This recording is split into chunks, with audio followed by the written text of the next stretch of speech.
many storms in this life, and she is currently battling breast cancer. Thousands follow her story on Facebook every day. 1 in 8 will be diagnosed with breast cancer each year, and she is here to share her journey so that the 1 in 8 won't be you or someone you love. If y'all would, welcome to the stage Miss Kathy Maple. Give it up for Miss Kathy.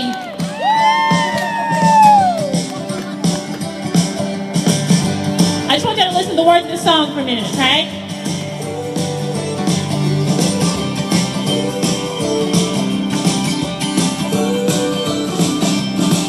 One little circumstance, suddenly I'm in a trance and I'm thinking about everything that's going on. I'm gonna sing. On the surface all is well, as far as anyone can tell, but inside I know I'm barely hanging on. Oh, but I am not alone, 'cause God is my Father. Like Angie said, 1 in 8 women will be diagnosed with breast cancer in a year. And I handed some pink roses a few minutes ago, just to kind of give you an indication of what 1 in 8 women looks like. I have to hold mine. This is a 7-year-old little girl, and I'm not going to give her one. When people ask me to share my story, they don't really know the half of it. In the 7th grade, this little boy told me I was chubby. So I said, okay, I'll show him. I stopped eating. I threw up if I did eat. And I exercised every day from 4 a.m. till the time I went to bed. And you know what that little boy did? He moved to Texas. So clearly I've recovered from that. And I do not get up at 4 a.m. for anything. But we are to encourage each other and build each other up, because the words of that 7th grade boy changed the next 5 years of my life. So I see a bunch of kids out here. Y'all need to think about what you say, because you don't know what kind of impact it has on somebody. Well, I went to college, Roll Tide, and I got married to an abusive, cheating alcoholic. I struggled with infertility for 4 years. When my son turned 1, I got a divorce and became a single mom. I said I was never going to get married again. I was never going to have any more children. I was wrong. I divorced an alcoholic and found the next one sitting on the bar stool. God told me to give him my number, so I did. I found what every girl wants. The bad boy turned good. I just don't get to take credit for fixing him. God does. They sang the acre holds at our wedding because we thought we were through all the storms. We were wrong. We have an ultrasound picture of a child we conceived that never had a heartbeat, and we had a miscarriage. Our daughter Molly was born with Down syndrome, which is no big deal. And she had a heart defect that required heart surgery at 11 weeks of old. Pull this off for me. Right if I untie it, it'll blow away. So here's my Molly. When Molly was born, we found a praise song that became our anthem. The words of the song say, I will walk the path, I will run the race, and I will never be the same again. People would say to us, God gives special children to special people, and we would gag. Recently, we thought Molly had Kawasaki's disease, which is what John Travolta's son passed away from. But instead, it was just scarlet fever from a boo-boo where she fell at church on the way to choir practice. So if you say God never gives you more than you can handle to people like us, then clearly God hasn't given you nearly enough to handle. What we learned and the faith and strength we gained from our last storm is always preparing us for the next one. Because 3 years later, I found out that my son, when he was in the 3rd grade, we found out his kidneys were connected, and, that's the wrong thing, and his kidney has a disease that if he gets a donated kidney, it could get the disease too. Here's my son at the beginning of his 3rd grade year, and here's my son by Christmas. You can see how much the steroids changed him. But God gave him a 3rd grade teacher who was a Christian who laid hands on him and prayed for him. she had had a kidney transplant herself and was undergoing dialysis. But that last storm prepared me for that storm because it was Molly who picked me up off the floor when I was face down. I knew we weren't done, and I knew it would be my help. On February 12th of 2012, it's the day I was diagnosed with breast cancer. My OCD just loves that I can say 2112. But everybody says that cancer doesn't hurt. But I can tell you that cancer causes pain in other places. Because I had pain on my left side for 2 years. This is not my breast. This is under my arm. This is my side. I could not sleep on this side for 2 years. I could never pinpoint it to find the source of the pain. It wasn't unbearable, but it was always there. 3 doctors dismissed it as nothing. 1 doctor did an ultrasound and found nothing. I asked what test was next, an MRI. They didn't offer one, and I didn't push. So in February of 2011, I had a mammogram, and I nagged for an ultrasound. We had to, fabricate something to come up with a code for insurance to cover it. It just kind of hurts, in here, is what I said. Because I didn't want to lie. Nothing showed up on the mammogram or the ultrasound. About 8 months later, I felt something. I want everybody to put 2 fingers together. And mine felt like 2 fingers together. And I remembered skimming, because I have ADD, an article about a cancer that is not a lump. My doctor said it was breast tissue. It's nothing. The surgeon who performed the biopsy said it was 2 other things. Until Wednesday night, answering an unknown number on my cell phone, sitting on my front porch away from my kids so I could actually hear, it was cancer. They told me my cancer was what 10% of breast cancers were, lobular. Of course, my cancer cells formed a single file line. They told me chemo is a formula that can be done anywhere. They told me to wait a couple of days for pathology reports and left a few voicemails for me with surgeons.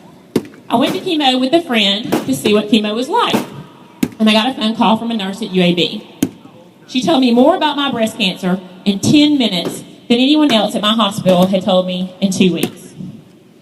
That afternoon, I was in an exam room at UAB with 6 doctors at one time. Everyone was staring at my chest except my husband and my friend. That friend was the lady I worked for all through college in a store for cancer patients.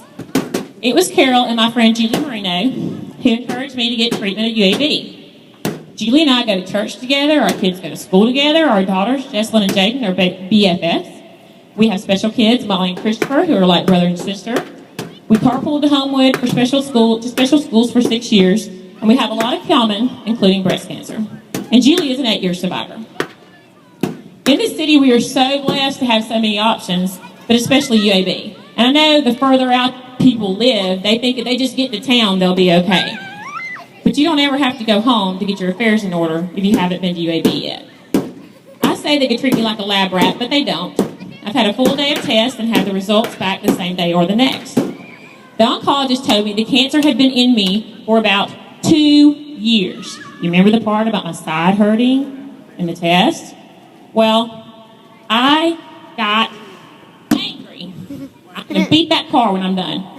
I got angry that the mother of my children had cancer, and this was invading their childhood. I could have been done with this, but now I was just beginning. What did I do after I found out I had cancer? Woo, my board's got switched up on me.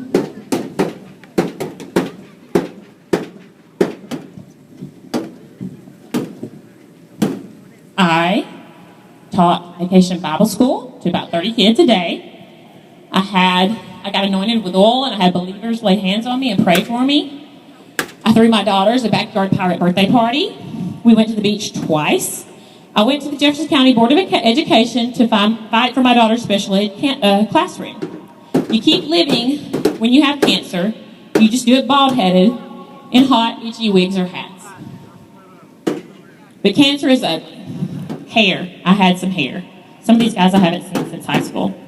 I had long, brown, naturally curly hair.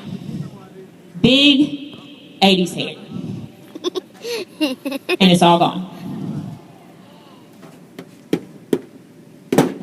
She didn't like me to go without a hat, so I got to put a hat on. I went through a whole all-star baseball season before I knew it was safe to take more than a dozen Imodium a day. I have fingernails that leak and stink and bleed, and it brings me to tears if I barely bump them. There are no words to describe the pain of mouth sores or getting stuck multiple times for an IV. My toes are so numb I can't hold flip-flops on my feet.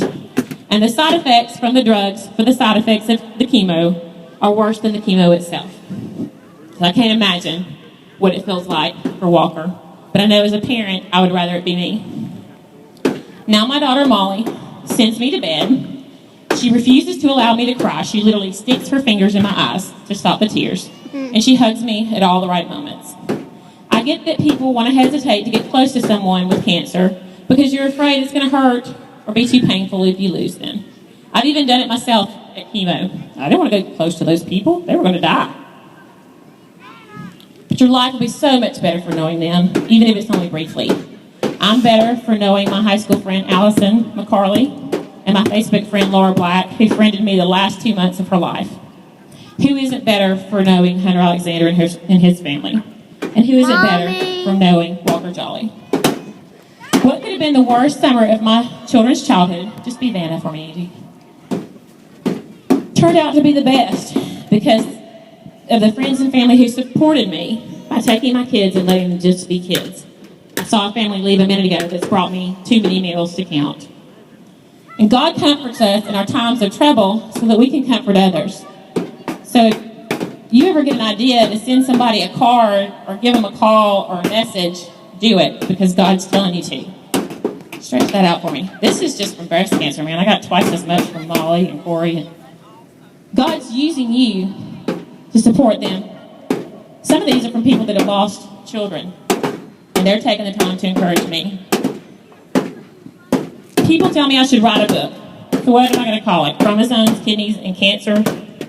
I share my story to educate people. Regardless of what healthcare plan tells you or what your insurance covers, check yourself every month. Get a mammogram every year.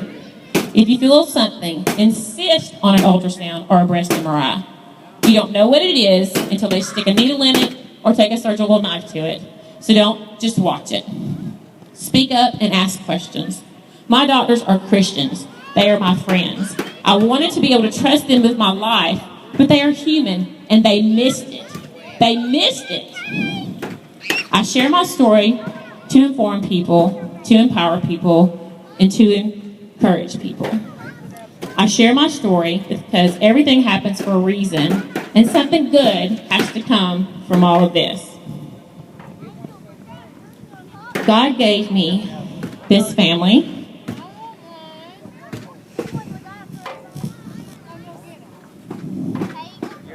Molly's heart is whole, and she's doing so well that she would not allow me to hold this microphone, so she's at home with her daddy. Corey's kidney disease is stable. His father is sober, and they are gone fishing. And these have got to be in order in a second.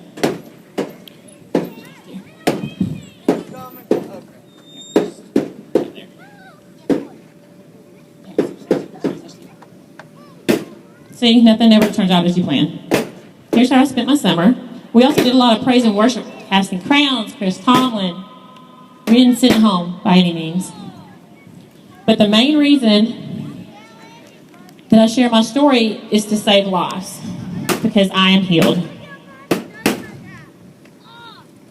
My cancer is gone. Have a song, please.